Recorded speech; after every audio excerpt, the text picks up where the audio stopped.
Hello. Uh, Welcome to the first episode of my wife's video channel, My Old Man and His Motorcycles. I've been riding and maintaining and tinkering on motorcycles since I was 19, and now that I'm over 21, I've decided to share some of the fun with anybody out there who would like to watch.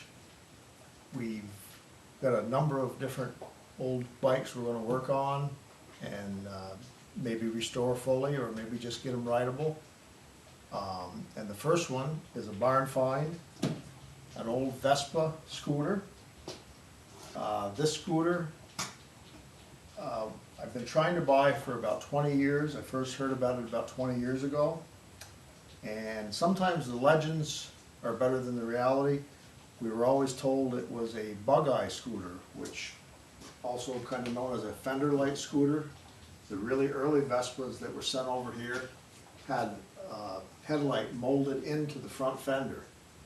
As you can see when we walk around it, this is not one of those. This actually has the headlight up here on the handlebars where it actually shows some of the road. So it's not what we thought it was.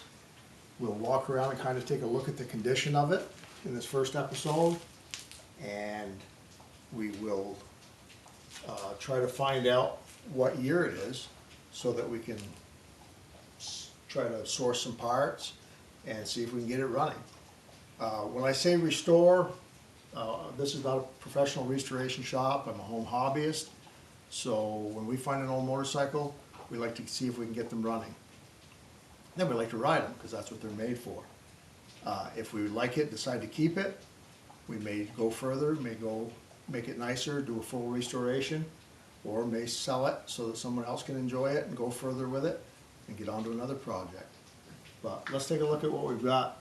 As you can see, this poor old thing's had a kind of a hard life. It's been a road warrior. It's been beat around, ridden hard, putting up wet. According to the inspection sticker, the last time it was inspected was 1984. So this has been stored for probably about 35 years. I was amazed when the gentleman that finally decided to sell it, he's 97 now, decided he wasn't going to get to the project and called up and said that for a modest fee we could take it off his hands and have some fun with it. Was pretty excited to find that it rolled. It was a lot easier to put on the trailer. The wheels were actually free. The tires still hold air.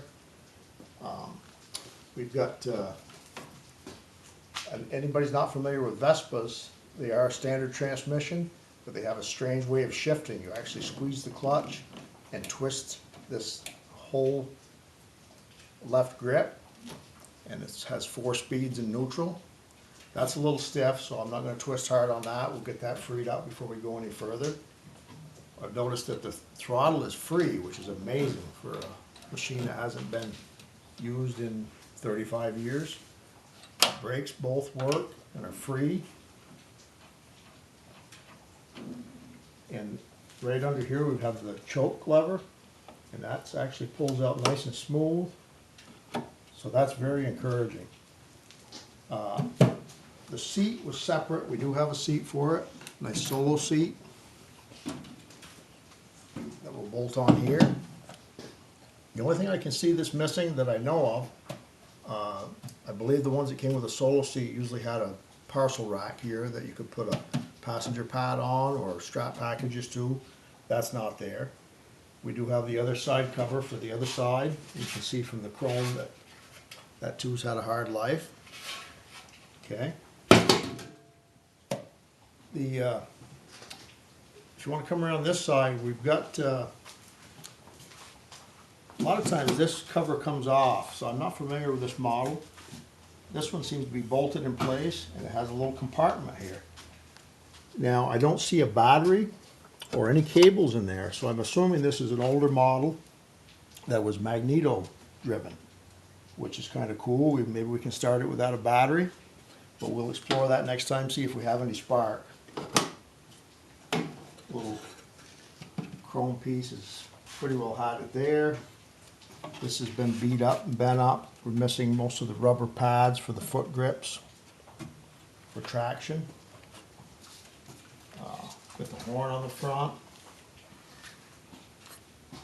I don't know about these clamps. These look really ugly and awkward. Maybe somebody out there that knows more about Vespas than I do could give us a comment and let us know if that's anything original or something that was just stuck on there. So we'll take those off to start with. It doesn't look like there was a convenient way to hook mirrors on these. So maybe that was a solution at the time. A little rough use here, but the glass is intact, which is encouraging. And the motor's all there. Now, before we try to start it next time, we will take the gas tank out, see if that's clean enough to use, and we'll take the carburetor right off and go through that. Because after setting for that number of years, even if it never has seen ethanol gas, I'm sure that's pretty crusty inside. And we'll pull this and see if we've got any spark. First we've got to find out what year it is. Now, older Vespas that I've seen before had a serial number along in here somewhere, or in here, under this side cover.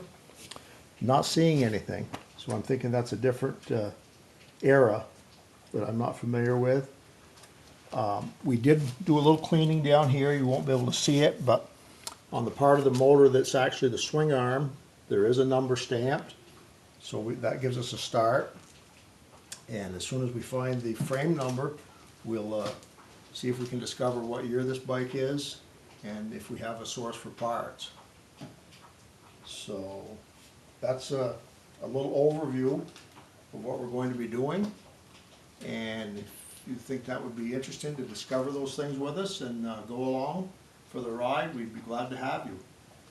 If you like this sort of thing, if you could give us a thumbs up, that would be great. If you'd like to subscribe, so you'll know when we put it, we're going to try to put out an episode every week to keep this story moving along.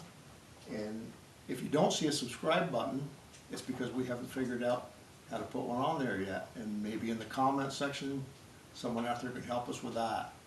Also, if you know more about Vespas than I do, which a lot of you probably will, you may be able to give us some hints and some clues as we go along. And for now, I would say that that's about it. For all of you watching,